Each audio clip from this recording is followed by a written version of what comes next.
उपासक को स्वतंत्रता तभी मिलेगी जब पहले शास्त्र और गुरु की परतंत्रता स्वीकार करे।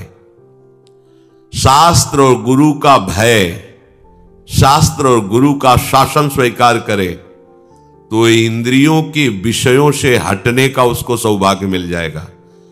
अगर वो शास्त्र और गुरु से स्वतंत्र है तो इन प्रपंच में वो परतंत्र रहेगा। सिद्धांत है ये। आजकल सबकी यही मांग है कि मैं किसी के अधीन नहीं, मेरा जीवन स्वतंत्र, मैं जो चाहूं कर सकता हूं। स्वतंत्र का हो, इंद्रियों के गुलाम हो, मन के गुलाम हो, विषयों के गुलाम हो। तुम विषयों को नहीं भोग रहे, विषय तुम्हें भोग रहे। विषय तुम्हारे अधीन नहीं, तुम विषयों के अधीन हो, विवेकहीन हो, इसलिए तुम समझ नहीं पा रहे हो। इंद्रियों की, विषयों की, मन की गुलामी को तुम स्वतंत्रता समझते हो। आजकल यही स्वतंत्रता मानी जाती कि जो मैं चाहूं भोगूं, जो मैं चाहूं देखूं, जो मैं चाहूं करूं, तुम मुझ पर अंकुश नहीं लगा सकते हो क्योंकि मेरा जीवन स्वतंत्र है। वाह, कैसी स्वतंत्रता! तुम समझ नहीं पा रहे हो स्वतंत्रता का स्वरूप क्या होता है। सब तुम्हारे अधीन हो, तुम किसी के अधीन नहीं। ये तो कोई महात्मा होता है, ये तो कोई पहुंचा हुआ सिद्ध होता है, और तुम अपने को स्वतंत्र समझ रहे हो। इंद्रियों के, विषयों की गुलामी करते हो, मन की गुलामी करते हो, शरीर की गुलामी करते हो और अपने को स्वतंत्र समझते हो। कहते हो हम स्वतंत्र हैं, जो चाहेंगे करेंगे। अरे जो चाहेंगे करेंगे तुम नहीं, ये इंद्रियां जो चाहेंगी तुमसे करवा लेंगी, मन जो चाहता है वो तुमसे करवा लेता है। तुम गुलाम हो कि स्वतंत्र? देखो ना, जो सद्गुरु और शास्त्र की अधीनता स्वीकार करता है वो स्वतंत्रता की तरफ बढ़ता है। जो मन और इंद्रियों की स्वीकार करता है वृत्ति, वो गुलामी है। चाहे जितना बड़ा वीर हो, बाहर विजय प्राप्त करने के लिए दौड़ता रहता है, पर इंद्रियों पर विजय, मन पर विजय तो कोई गुरु कृपा पात्र ही कर पाता है। मनुष्य शास्त्र की बात, संत की बात, महात्मा की बात, ग्रंथ की बात, आचार्य की बात को कहता मैं क्यों मानूं, मैं तो स्वतंत्र हूं। वाह, क्या स्वतंत्रता है! वो कह रहा है मैं स्वतंत्र हूं, घोषणा करता है मैं जो चाहूं कर सकता हूं। जरा धैर्यपूर्वक सोचो, तुम गुलाम हो कि स्वतंत्र हो? गुलाम हो तुम, स्वतंत्र नहीं हो। जब ये इंद्रियां तुम्हारे अधीन होंगी, मन तुम्हारे अधीन होगा, तुम विश्व के किसी भी विषय से प्रभावित नहीं होगे, तब तुम स्वतंत्रता की तरफ बढ़ रहे हो। पराजित होकर घुटने टेक देने वाले को गुलाम कहते, स्वतंत्र नहीं कहते। तो ये विषय, इंद्री, मन, इनके गुलाम हो और भगवदानंद की अनुभूति करना चाहते हो, पहले इनकी गुलामी से हटो। भगवान शंकराचार्य जी से प्रश्न किया गया कि जगत को किसने जीता? जितम जगत के न। ज्ञान समुद्र है, बड़े बड़े विद्वानों को एक क्षण में मौन करा देने वाले महापुरुष। प्रश्न हुआ जितम जगत के न, किसने संसार को जीता? कौन स्वतंत्र और विजयी माना जाएगा? उत्तर हुआ मनो ही एनो। जिसने 5 ज्ञानेंद्रियों सहित मन को जीत लिया, उसने जगत को जीत लिया, संसार को जीत लिया, त्रिभुवन को जीत लिया। बड़े बड़े वीरों को परास्त करने वाला, बड़े बड़े देशों पर विजय प्राप्त कर लेने वाला, वो विजयी नहीं कहा जाता। विजयी वो है जो विषयों के आकर्षण को, इंद्रियों को, मन को जीत लिया, उसे कहा जाता है विजयी। मामूली सा एक छोटा विषय इंद्री का तुम्हें अधीन करके पतन करवा देता, तुम्हारी दुर्दशा कर देता, तुम अपने को वीर समझते हो, स्वतंत्र समझते हो। अरे तुम ये नहीं समझ रहे कि कितनी बड़ी तुम्हारी गुलामी हो रही इंद्रियों की। वो जैसा चाह रही वैसा करवा रही है, तुम घोषणा करते हो मैं वीर हूं, मैं उपासक हूं, मैं विजयी हूं, संसार त्यागी हूं। देखो ना, इंद्रियों की मन की गुलामी से जो मुक्त हुआ वही तो मुक्त कहा जाता है, वही तो भगवदानंद का अधिकारी होता है। पूज्य श्री भाई जी महाराज कह रहे हैं, मुंबई में एक बड़े विद्वान और ज्ञानी महात्मा वो मेरे पास मिलने के लिए आए। वो बहुत बड़े सम्माननीय थे, बड़ा उनका सम्मान होता था। इतने बड़े वो विद्वान थे कि बड़े बड़े तार्किक उनके सामने टिक नहीं सकते थे। जहां कोई प्रश्न करे तो प्रश्न पूरा नहीं हो पाता था, उत्तर प्रारंभ हो गया उनका उत्तर। परंतु जब वो हमारे पास आए, एक दो दिन रुके, तो उनकी दिनचर्या देखी। वो इतनी रसेंद्री के वश में थे, कुछ कुछ मिनट में भाई जी गरम जलेबी मंगवा दीजिए, वो रबड़ी, वो भुंजिया मंगवा दीजिए, ऐसा वैसा, इतनी मांगे थोड़ी थोड़ी देर में। फिर कहते कि मथुरा के जैसे पेड़े होते हैं वैसे तो ब्रह्मा ने सृष्टि में कुछ रचा ही नहीं, मथुरा किसी को भेजकर पेड़े मंगवा दीजिए। एक दिन में 25-50 चीजें अलग अलग से मंगवा के पाना उनका स्वभाव था, प्रभाव था कि बड़े बड़े विद्वान तर्क में परास्त हो जाते थे और ज्ञानी थे, महात्मा वेश में थे, बड़ा सम्मान होता। हमारे एक मित्र थे नानू राम जी, उन्होंने उनको निमंत्रण दिया। महाराज की विद्वता और सम्मान देख करके जब घर ले गए तो छक गए शाम तक ही। महाराज ऐसी ऐसी मांगे, ऐसी भाई जी से खा कि अब इनको कभी निमंत्रण नहीं देंगे, इतनी मांगे थोड़ी थोड़ी देर में, ये वो ऐसा। फिर मैं एक दिन उन महात्मा जी से पूछा कि महाराज आपका ज्ञान, आपकी विद्वता, आपका प्रभाव, फिर ये कलंक कैसा? एकांत में थे, अपना बड़ा हितैषी जान करके उन्होंने कहा कि यद्यपि इन विषयों का आत्मा से कोई संबंध नहीं है, इसमें मेरी कोई हानि नहीं है क्योंकि मैं निरपेक्ष रहता हूं, पर वास्तविक आपसे छुपाव की बात नहीं, मैं रसेंद्री को जीत नहीं पाया हूं। ये बार बार मुझे परास्त करती, मुझे ग्लानि भी होती है, पर मैं क्या करूं, इसको जीत नहीं पा रहा हूं रसेंद्री को। ये नया नया चाट बन गया है, ये लाओ वो लाओ, मैं दुखी भी हूं पर इसको जीत नहीं पा रहा हूं। देखिए देखिए भाई जी कह रहे, देखिए देखिए, इतना बड़ा ज्ञानी, इतना बड़ा सम्माननीय एक इंद्रिय की गुलामी नहीं छोड़ पा रहा है। इसीलिए उपासकों से हम कहते हैं कि महात्मा बनना सरल है, विद्वान बनना सरल है, लेकिन स्वतंत्र होना बहुत कठिन है। एक छोटा सा विषय घुटने टिकवा देता है, छोटा सा विषय। इतना बड़ा ज्ञानी महात्मा परास्त होकर दुखी होकर कहता है मैं रसेंद्री की चाट नहीं छोड़ पा रहा हूं। ये बार बार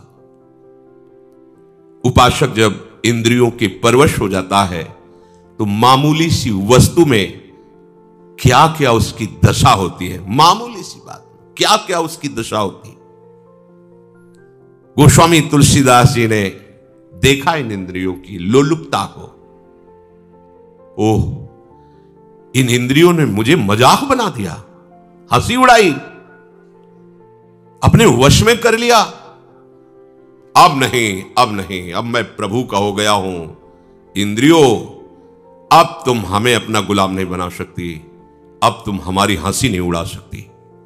उन्होंने कहा अब लो नशानी, अब ना नशई हो, राम कृपा भव निशा सिरानी,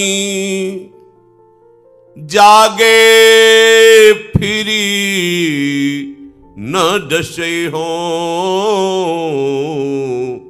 अब लो नशानी, अब ना नसई हो, पर बस जानी हंस्यो इन इंद्रिन। अब तो मैं प्रभु का हो गया हूं, निज बस हुए न सही हो, अब लो न शानी, अब न सही हो। जब तक प्रभु का बल, प्रभु की महिमा, प्रभु का नाम हमने पूर्ण रूप से स्वीकार नहीं किया था, तब तक इंद्रियों ने हमारी बड़ी हंसी उड़ा दी। मैं जी नहीं सकता था विषय के बिना। आज भगवान की कृपा से मैं जाग गया हूं। अब नहीं सोऊंगा, अब इंद्रियों की गुलामी नहीं करूंगा। जब तक मैं प्रभु को पूर्ण समर्पित नहीं था, तब तक इंद्रियों ने मुझे गुलाम बना लिया। ये प्रतिदिन मुझे नाच नचाती रही, जैसा चाहती रही। संसार हंसता रहा। आज नहीं, अब नहीं। उपासक इस बात को समझे, प्रभु का बल लेकर, प्रभु के आश्रित होकर इंद्रियों की परवशता को मिटा दे। देखो, यही उपासना है। थोड़े से स्वाद के लिए, थोड़े से सुख के लिए, थोड़ी सी सुंदरता के लिए, थोड़े से शब्द सुनने के लिए, स्पर्श करने के लिए सच्चिदानंद सुख का बलिदान कर रहे हो। यह अवसर सच्चिदानंद सुख के लिए मिला है, क्या कर रहे हो? मणिगण पुंज ब्रजपति छाणत, हित हरिवंश कर गही कंचु। इंद्र नील मणि मनोहर श्याम सुंदर को छोड़कर कांच ग्रहण कर रहे हो। सावधान। कैसे सावधान? कूर्मोंगा नीव सर्वशः। जैसे जरा सा भय आने पर कछुआ अपने अंगों को कवच के अंदर समेट लेता है, ऐसे ही तुम सारी इंद्रियों को प्रभु में समर्पित करो। कछुआ जहां थोड़ी सी खटक हुई, तत्काल उस अपने अंगों को सुरक्षित रखने के लिए कवच के अंदर कर लेता है। इंद्रियों को विषयों से समेट लो, आप सुरक्षित हो जाओगे, आपका भजन सुरक्षित हो जाएगा। परांच खानी, ये इंद्रियों का स्वभाव है, ये बाहरी भागती हैं। ब्रह्मा जी ने रचना की है बहिर्मुखिन की। ब्रह्मा ने इनका स्वभाव बनाया है बाहरी विषयों पर जाना, और जो इस स्वभाव को रोक दे वही भाव को प्राप्त होता है। भावोत्सवेन भजताम रस काम धेनुम। पर कठिन है इनको रोकना। क्रम है, सीधे इंद्रियों को वश में नहीं कर सकते। यदि मन बुद्धि के वश में हो जाए तो फिर मन इंद्रियों को वश में कर सकता है। बुद्धि तुम्हारे वश में होनी चाहिए। बुद्धि तुम्हारे वश में, बुद्धि के वश में मन, और मन के वश में इंद्रियां। अब सब ठीक हो जाएगा। सरलता से इंद्रियों को रोका जा सकता है यदि ऐसा क्रम हो। इंद्रियों को हमें जहां लगाना है वहीं लगेंगी, पर उसके पहले मन को ठीक करना है। मन को ठीक करने के लिए पहले बुद्धि को ठीक करना है। बुद्धि को ठीक करने के लिए पहले हमें ठीक होना पड़ेगा। हमें स्वयं ठीक होना। मैं प्रभु का हूं, प्रियालाल का हूं, कोई संसारी नहीं हूं। कल जैसे एक प्रश्नकर्ता प्रश्न कर रहा था कि आप बड़े बड़े महात्माओं की बातें बताते हो तो भगवान के स्वरूप हैं, वो भगवान के नित्य जन है, हम कहां? ये घाटे की बात है। हम सब उसी बड़े के हैं। समुद्र की कौन सी लहर महिमा युक्त है और कौन सी छोटी है, बताइए आप? उसी आनंद समुद्र के हम सब अंश हैं, बराबर अंश हैं, बराबर। जो भगवान शंकर की आत्मा है वही तुम्हारी आत्मा है, वही एक चींटी की आत्मा है। आत्मा में कोई परिवर्तन, छोटाई बड़ाई घटाई नहीं है। ये मूढ़ता की बात छोड़ो, ये समझो कि वो बड़े कैसे हुए हैं। बड़े का संपूर्णतः आश्रय ले लिया, सबसे बड़े प्रभु हैं, और उन्होंने प्रभु के नाम का आश्रय ले लिया, रूप का आश्रय ले लिया, जगत का आश्रय छोड़ दिया, तो वो बहुत बड़े हो गए। तुम छोटे क्यों हो रहे हो? क्योंकि तुमने छोटे का आश्रय ले लिया। ये जगत के नाम रूप, जगत के विषय, भोग, अनुकूलता, प्रतिकूलता, ये सब छोटी बात है। इसीलिए तुम इतने हे भाव से युक्त हो गए हो। हम कहां? नहीं, तुम उसी तत्व से स्थित हो, तुम उसी से बने हुए हो। तुम और कोई नहीं हो। पहले स्वीकार करो मैं प्रियालाल का हूं, क्योंकि बुद्धि शुद्ध करने के लिए सबसे पहले यह स्वीकृति आवश्यक है। मैं संसार का नहीं हूं, मैं रिश्ते नातों का नहीं हूं, मैं शरीर का नहीं हूं, मैं प्रियाजू का हूं, प्रियालाल का हूं। ये सब इंद्रियां हमारी बहुत सहायक हो जाएंगी यदि आप इस सूत्र को समझ लें।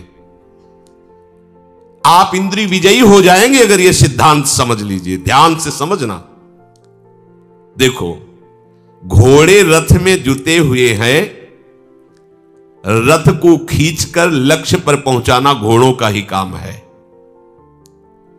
रथ में घोड़े हैं,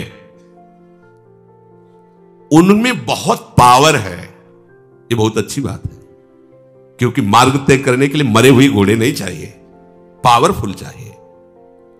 परंतु अच्छे मार्ग पे चलाना और बुरे मार्ग पे चलाना यह सारथी के अधीन बात है। घोड़ों को उनकी इच्छा पर छोड़ दोगे तो मार्ग से वो भटक जाएंगे। घोड़ों को सही दिशा पे चलाने के लिए लगाम होती है, लगाम के अनुसार, और लगाम होती है सारथी के हाथ में, और रथी का पूरा जीवन सारथी के हाथ में है। वो चाहे तो गड्ढे में ले जाकर के पूरा का पूरा चौपट कर दे, मरे रथी सहित।